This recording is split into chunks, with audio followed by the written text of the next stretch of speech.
السلام عليكم ورحمة الله حبايبي، أحلى عيلة في الدنيا، وحشتوني جدا جدا. فيديو النهاردة فيديو مش عادي، فلوج مش عادي معمول للحبايب، حبايبنا اللي جايين هينورونا. بس قبل ما نبدأ الفيديو ما تنسوش الاشتراك واللايك ونصلي على رسولنا الكريم صلى الله عليه وسلم. ايه يا شيماء اللي انتي عاملاه ده؟ بس ايه الحبشتكنات دي؟ والله يا جماعة ده اللي مطلوب، الأكل البيتي المصري بتاع أمهاتنا. دايما لما بيجيلي ضيوف كده بحب افتكس زي ما انتوا عارفين وزي ما انتوا ما بتعملوا، بنحب بقى نعمل حاجات اشكال والوان. بس انا النهارده مطلوب مني اني اعمل اكل اللي هو يعتبر الاكل التقليدي. انا دايما لما بيكون جايلي ناس بقول يا ربي، طيب هل الناس دول بيحبوا اللحمه حمراء ولا بيحبوها ملبسه؟ انا عن نفسي انا بحب اللحمه الملبسه قوي قوي، على فكره بتدي طعم فظيع سواء في الطبيخ او سواء في التحمير. بس في ناس بيحبوا قطعيه اللحمه تبقى اللحمه الحمراء. انا بقى عملت ايه؟ انا جايبه لحمه زي ما انتم شايفين كده وانا بقطع لحمه حمراء، جبت نصها احمر ونصها ملبس. ما حبيتش احط اللحمه كده مسلوقه، حبيت اعمل طاجن كده من اللي قلبكم يحبوه.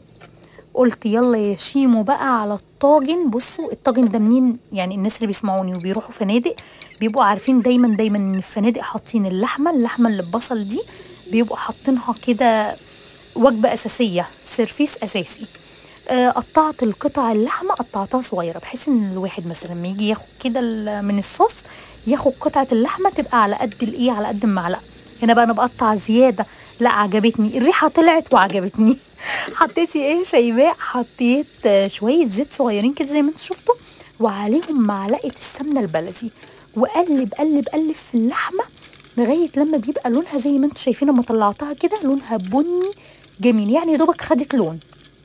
اللحمه طبعا يعتبر الزيت ده والسمنه شربوا منها، نزلت خلاص الماده الدهنيه فيهم. فانا بقى هنزل في قلب الزيت دوت بعد ما شلت اللحمه بالبصل. بحب دايما انا عن نفسي بحب اقطع البصل الابيض مع الاحمر، بيدي طعم ولا اروع، بيدي طعم جميل جدا جدا. هنا بقى بوريكم اللحمه وبقول لكم الله على الجمال، الله ده ملوش مثال.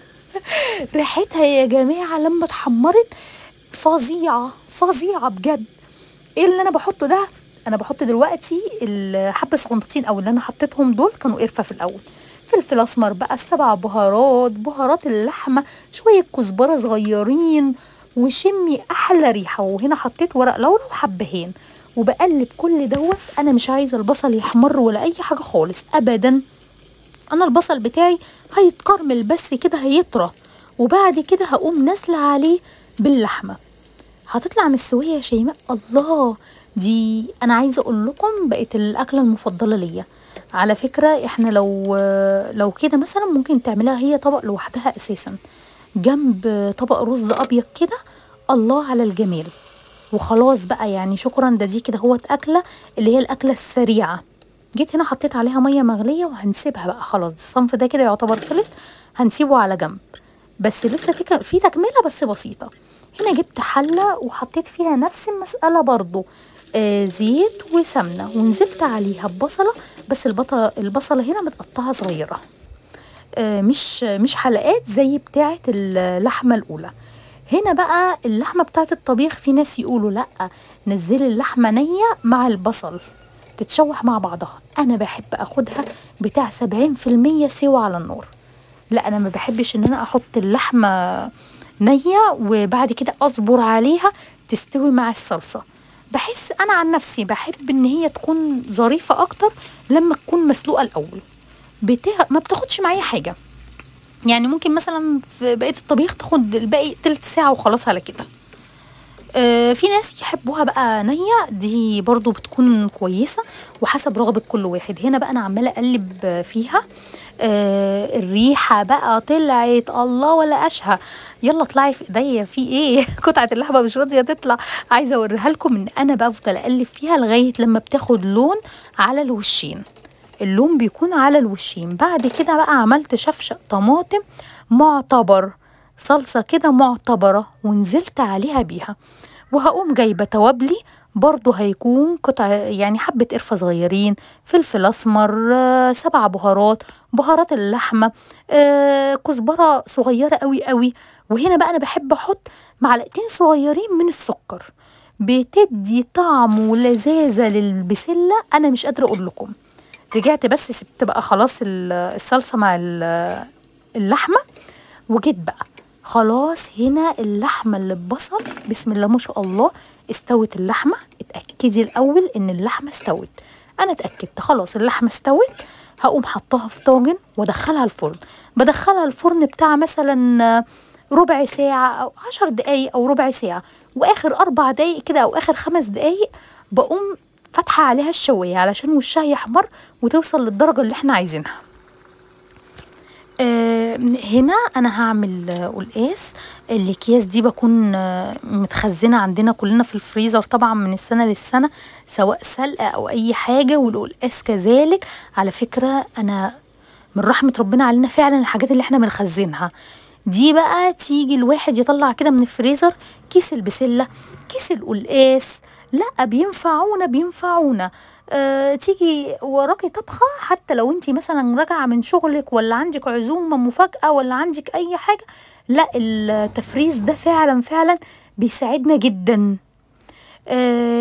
هنا انا بحب اصحصح السلق شوية. هو السلق معمول وخلاص، انا ممكن ان انا احطه على طول في الحلة. انا بجيب معلقة سمنة وبحط عليها معلقة توم، يعني ريحة التوم تطلع كده، وبقوم نازلة عليها بنص كمية السلق. يعني أنا الكيس السلق هتشوفوه دلوقتي بحط نصه هنا، والنص التاني بحطه في الحلة في الآخر خالص بعد ما بقفل الحلة. يعني أنا بقفل أصلا على الحلة وبحط السلق زي ما انتوا عارفين كده، وكلنا بنعمل كده، وبقوم ايه مغطية الحلة عليها. واحلى بقى ريحه سلق واحلى طعم قلقاس. انا عن نفسي انا بحب القلقاس طري، يعني اللي هو اللي بيبقى طري قوي عارفين بيبقى بيدوب في البق. في حد تاني مثلا ناس اعرفهم لا يحبوا القلقاس يكون مكعب كده ويكون ناشف، انا احبه طري قوي. يعني لو ما كانش جايلي والله حد بصوا كنت طريته اكتر من كده كمان. هنا بقى خلاص انا حطيت شويه السلق وقفلت عليه وغطيت الحله وسبت السلق يسيح مع نفسه كده مع القلقاس. قعدت بقى الله ايه الحلاوه والجمال ده، عقبال بقى ما جمانه بتكمل غرف جوه بقيت الرز وبقيت البسله وكده. قلت لها انا هقعد، خدت الطاجن بتاعي بره وحبيت افرجكم على المنظر وهم من ورا الكاميرا.